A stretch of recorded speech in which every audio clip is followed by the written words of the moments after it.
gun violence.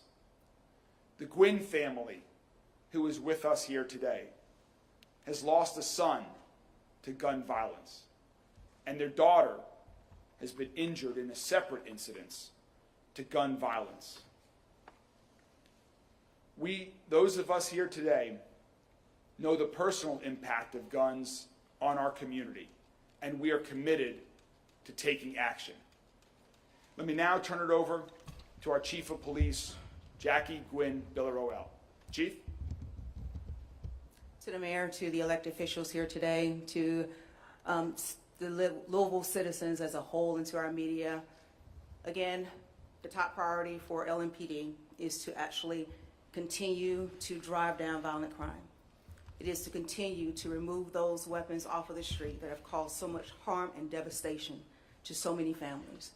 And to personally be able to stand here today and to speak to so many to let you know that the impact of violence never goes away. The residual effects last for years to come. But what do?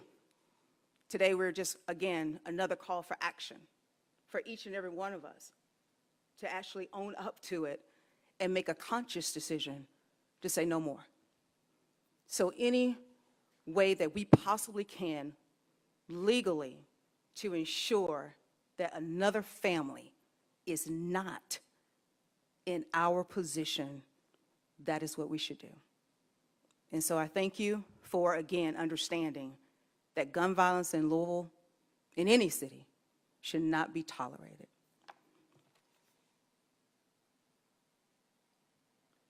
Thank you, Chief. Today is just the first step in our administration's efforts to end our illegal gun trade, to end our illegal gun crisis, and get Metro government out of the gun business. Right now, state law forbids us from outright destroying these guns. That's frustrating, disappointing, and dangerous. When we seize drugs in our city, we don't put those drugs back on the street and give them to a different drug dealer. We destroy them. Why don't we do the same thing with guns? I want our city to do our part and permanently destroy illegal guns that have been used to commit crimes once in our city. Once is too many. Fortunately, State Representative Keturah Herron filed a bill in Frankfurt yesterday that would change the law to allow Louisville to destroy guns that have been confiscated by police that are used to shoot and kill people all over our city. My team and I will be fighting for this bill in Frankfurt, and we hope state legislators will do the right thing and give Louisville the freedom that we want and need to get guns off of our street once and for all. I'm now going to turn it over to Ms. Krista Gwinn, who, as I mentioned earlier, lost her son to gun violence, and her daughter has been injured. Ms. Gwinn? Good morning. I'm the mother of Christian. This is my husband, Nevada, and my daughter, Nevada. And this is a pandemic. Believe it or not, it is horrible, it's reckless, and right now, what Mayor Greenberg is doing is the step forward that we need to do. We need to get these guns out of the hands of these kids and illegal people that are not able to possess it legally. They need to have it removed. So taking the pen out right now is a stepping stone, and I appreciate that. But the gun that killed my son should be destroyed. The gun that shot my daughter should be destroyed. My daughter was shot with a .223. Why would you put that back in recycling of the people to buy it again? It should be destroyed, not be bought again. You got a life on that gun. You shouldn't want to own it. So what he's doing now, I appreciate. That's a stepping stone to where we need to be later on. And I know it's a day at a time, and I know he's working to get this done. Take the pen out, then maybe next year we can destroy the gun itself. and I appreciate y'all listening to me, but I'm the face of that gun that took my son's life and it wounded my daughter, who she lost her friend. It should not come back on the street. And he's fighting to get that done, and I stand with him with that. Thank you.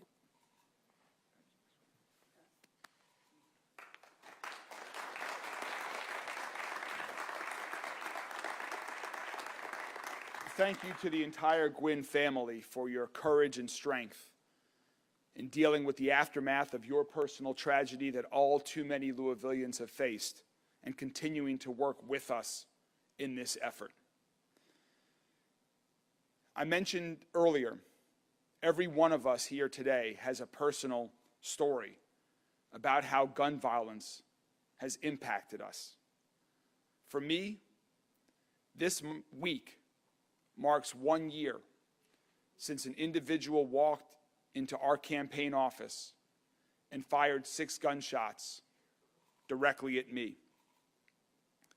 I'm fortunate to still be here today.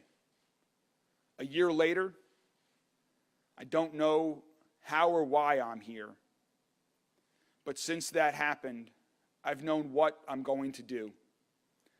And what I'm doing is taking resolve every day as mayor of Louisville to crack down on illegal guns and reduce the amount of gun violence in our city.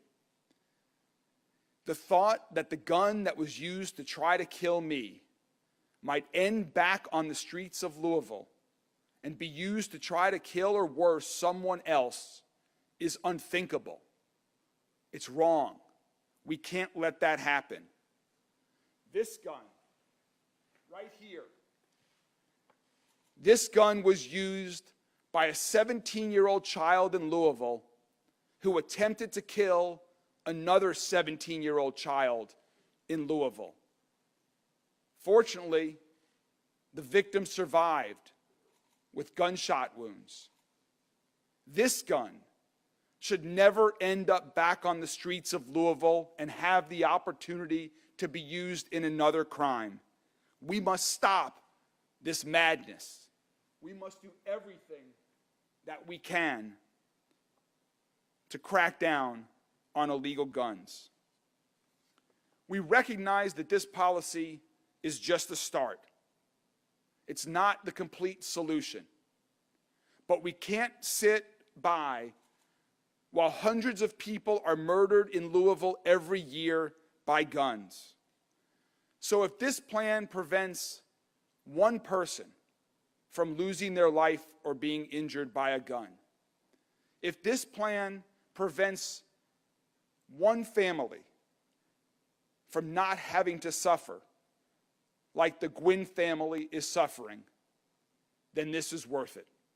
I hope our friends in Frankfort, I hope the General Assembly will support Representative Herron's bill and pass this bill so we can do even more to ensure that guns that are used to commit crimes in Louisville are never used to commit another crime again. Thank you all very much, and I'm happy to take a few questions from the media.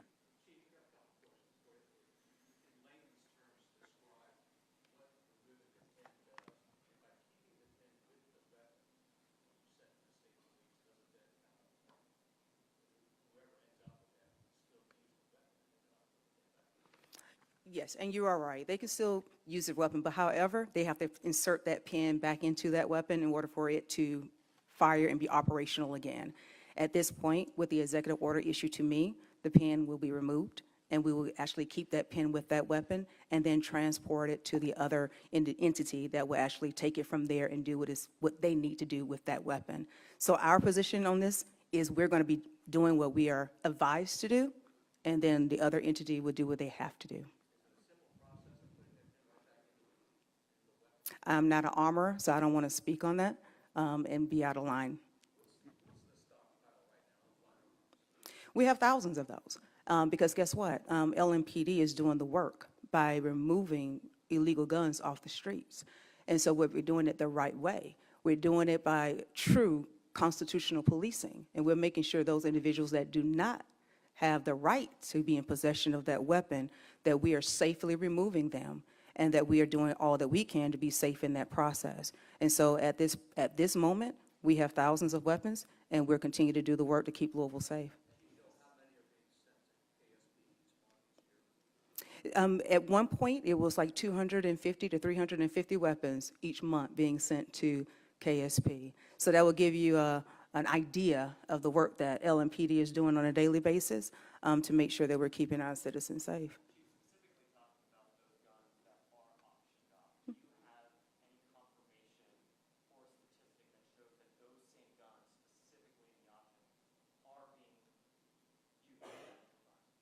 No, I don't. But if you're looking at how our cases are adjudicated and once it's over, a murder has been adjudicated.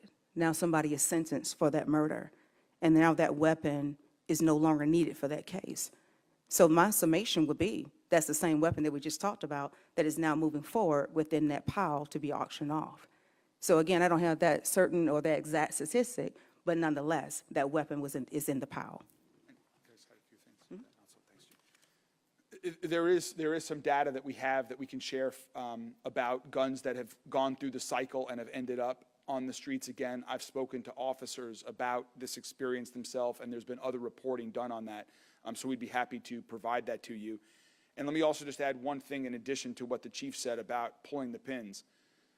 We would like to go further, but we unfortunately are limited in our ability right now by Kentucky state law.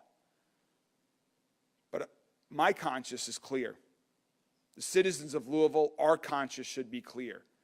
We are doing with this action today what we are legally permitted to do under current state law to take a step towards reducing the amount of illegal guns on our street. If someone else further down the chain in this cycle puts that pin back on them, packing the gun, that's on them.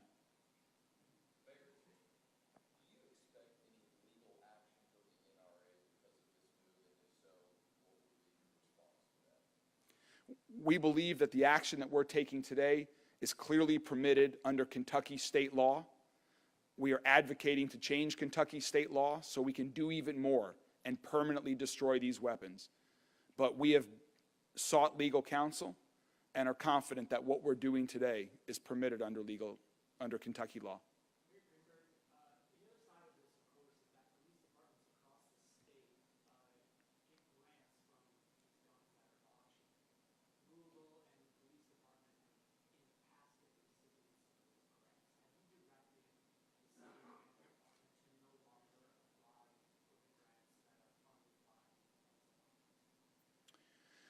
Let me be clear, the amount that LMPD receives every year from those grants is very small compared to the entire LMPD budget. LMPD we will ensure that LMPD has the resources that it needs, that the officers have the resources they need to be protected and to do their job the way that we're all working together as a community for LMPD to do its job to prevent violent crime from happening and to keep everyone in Louisville safe. I think at most it's been a couple of $100,000 in any one year. And I will ensure that as long as I'm mayor, LMPD has the resources and that they do not fall short in their resources in that regard because of this change in policy.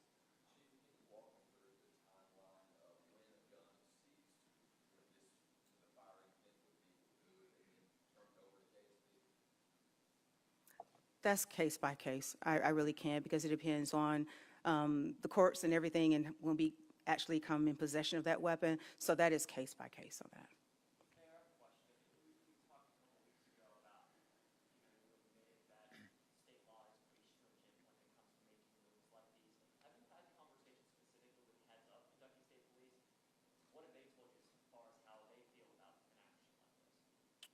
I have spoken with a couple of folks from the local and state FOP and let them know that we are going to be proposing this law.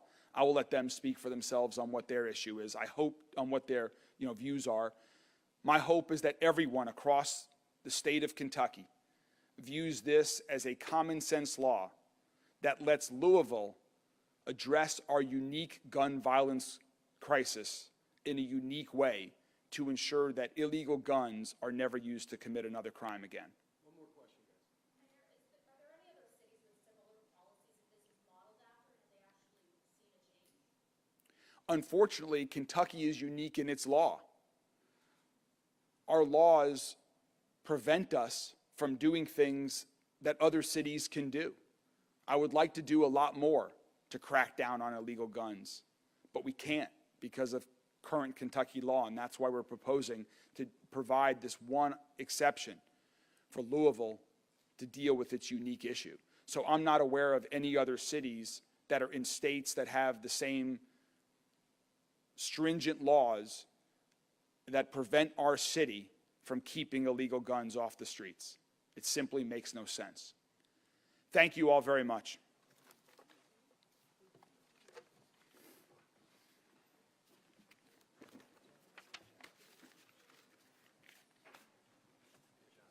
Thank you very much.